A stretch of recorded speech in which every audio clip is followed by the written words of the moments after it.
समझेगा कि अब जिस तरह से मामला आगे चल रहा है, ऑल रिस्पोंडेंट्स कहा है जेआईटी ने अपनी रिपोर्ट में, तो ऑल रिस्पोंडेंट्स में मरियम नवाज भी हैं, हुसैन हसन तो हैं, लेकिन मरियम नवाज की फिर अब सियासत आप कैसे देखती हैं? क्या उनके खिलाफ भी आपको लगता है कि ईसीपी में रेफरेंस जाएगा और फिर आगे उनकी सियासत पर असरअंदाज होगा?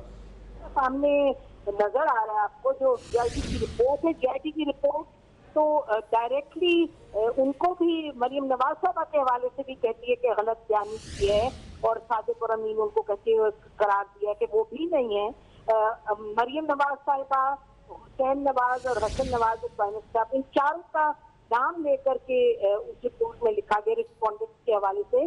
तो यकीनन और देखिए सवाल ये कि क्या एक्शन क्या लेते हैं कि क्या सुप्रीम कोर्ट कहता है एक्स नंबर ऑफ ईयर्स के लिए डिस्क्वालीफाई होते हैं, क्या होता है ये तो आगे जाके पता चलेगा। लेकिन फिल वक्त मरियम नवाज साहबा की जो सियासत है वो अगर सुप्रीम कोर्ट के आगे स्टेप्स लेता है और जो जेआईटी की रिपोर्ट है उसकी बिना पर तो जाहिर है वो इस वक्त उनकी जो सियासत है वो खतरे में है। खतरे में क्या है, उसमें बहुत बड़ा एक दाग लगा है, बड़ा धब्बा लगा है।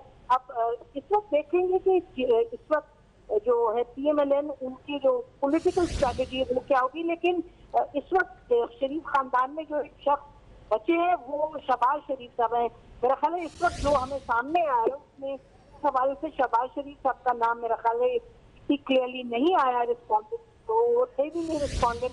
तो इस वक्त शरीफ खानदान में प्राइम मिनिस्टर साहब और मरियम नवाज साहबा जिनको कहा जा रहा था और बड़ी क्लियरली उन्होंने पोजीशन भी अपने आप को किया था ऐसे कि प्राइम मिनिस्टर की जाननशीन है सियासी, तो वो भी जाहिर है बात बिल्कुल खटाई में पड़ती हुई नजर आ रही है। और फिर मैं कहूँगी कि शहबाज शरीफ साहब हैं शरीफ खानदान में से लोग इस वक्त दिखाई देते हैं कि ये इस जो पूरा का पूरा शैडो है इस पर इन पर आया जो एक बड़ा। अच्छा नसीम ज़हरा साहब, आप हमारे साथ ही रहिएगा। जेआईटी ने आज जो 9 वॉल्यूम्स जमा कराए हैं उनमें से कुछ मजीद इंफॉर्मेशन सामने आई है, वो भी शेयर करें अपने नाजरीन के साथ, उस पर भी आपसे पूछेंगे।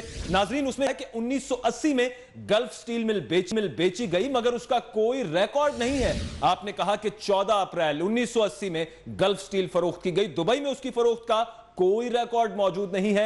यह जेआईटी की रिपोर्ट में कहा गया है। जेआईटी रिपोर्ट वॉल्यूम 3 की तफसीलात आप इस वक्त 24 न्यूज पर जान सकते हैं। आपको ताजा खबर से अपडेट करें कि जेआईटी ने जो रिपोर्ट आज सुप्रीम कोर्ट में जमा कराई है उसमें उनमें वॉल्यूम में यह मजीद अपडेट एक सामने आई है कि 1980 में गल्फ स्टील मिल बेची गई थी, यह कहा गया था शरीफ खानदान की तरफ से, लेकिन जेआईटी का यह कहना है कि उसका कोई रिकॉर्ड मौजूद नहीं है। शरीफ खानदान की तरफ से कहा गया था कि 14 अप्रैल 1980 में गल्फ स्टील मिल फरोख्त की गई, लेकिन जेआईटी का यह कहना है कि दुबई में इस फरोख्त का भी कोई रिकॉर्ड मौजूद नहीं है।